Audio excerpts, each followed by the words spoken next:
flame shot out of the main tunnel, the entrance to the mine was shattered, and 75 miners were trapped inside. One can well imagine the terror and anxiety experienced by those outside the mine who had loved ones and friends inside. Everyone who was capable of working applied themselves with the true dedication of those endeavouring to save human life. Most worked to the point of exhaustion. Women and children everyone hoped. There was always hope that someone may be found alive in a pocket or something. I helped making tea and sandwiches for the rescue party coming out, you know. Of course, there was a lot of weeping and such likes that you would imagine, you know. You just sat there and waited. And some, of course, were unknown. It was impossible to tell who they were. They're buried in the cemeteries unknown. I waited for 4 days and nights for my husband's body to be brought out. One thing that I will never forget, it was a kind of a hysteria. Some of the women started to laugh and couldn't stop. It was a dreadful sound. I'll never forget it. It was worse than any weeping.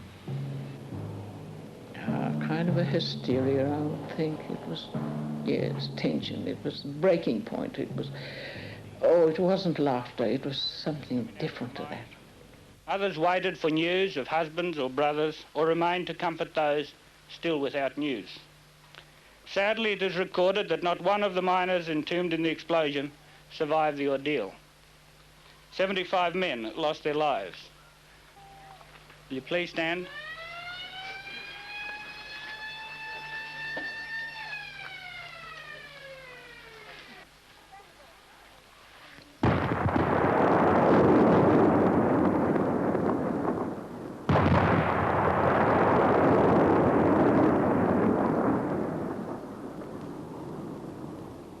Thomas Hutton, Frederick Pattinson, Thomas Taylor, Francis Latimer, Robert Leary, Edward Hutton, George Hawes, E. Reesley, John Dreer Jr., John Dreer, J. Regan, Henry Harrison, John Nixon, T. Swift, Hugh Jackson, William Cole, George James Jr., Samuel McCone, Frank Butcher, Donald Butler, James O'Boyle Johnson, Robert James Easy, John James Cunningham, James Carter, George Mounsey, Harry Lloyd Turriff, John O'Halloran, William Kears, John Fogarty, Neville Russell, Wilfred Thompson, William Bishop, Sidney C. Thomas Adcock, Louis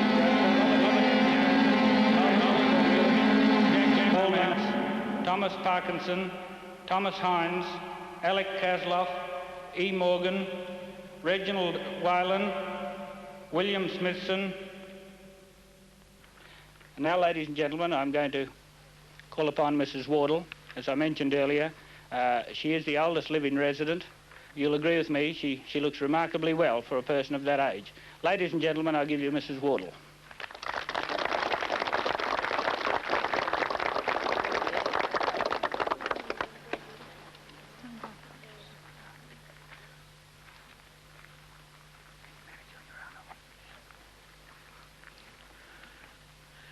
Father Williams and Mr. Borsey and all my friends.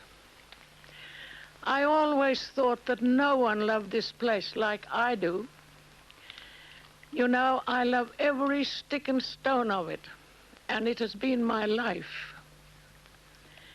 I was only a very small girl when I came here, 2 years of age. I came in a bullock wagon. And I had many happy years as a child, a young girl, a young woman, and as the years rolled on, then I saw stark tragedy. We were all sisters of sorrows that day, 50 years ago.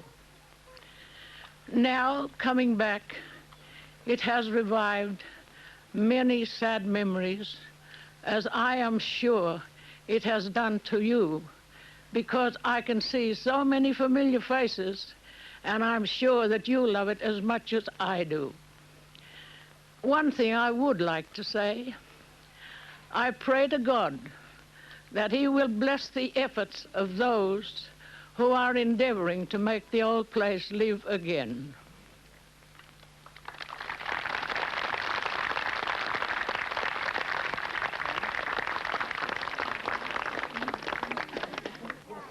I was working on the coke ovens about 9:30 Monday morning when those two explosions occurred. And we stood there dumbfounded, none of us knew what had happened for about 20 minutes or so. And then I heard a woman running up the street here singing out to pit, to pit, to pit. We could see this big wall of smoke.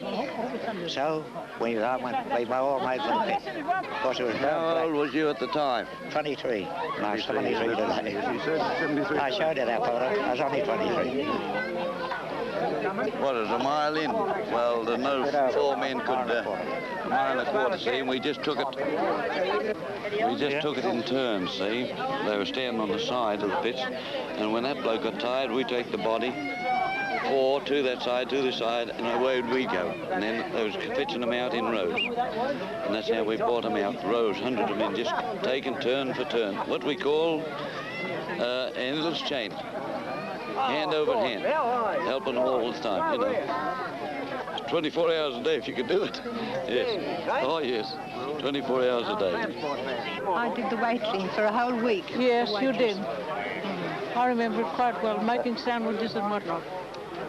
You did Waiting everything. on the tables, taking them in and feeding them with a spoon, and the men right, that the when they rescue couldn't eat men. themselves, and, That's right. and putting them under the table so that they could get asleep, or under the stairs, or anywhere. That's right. Yes.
Memory's good.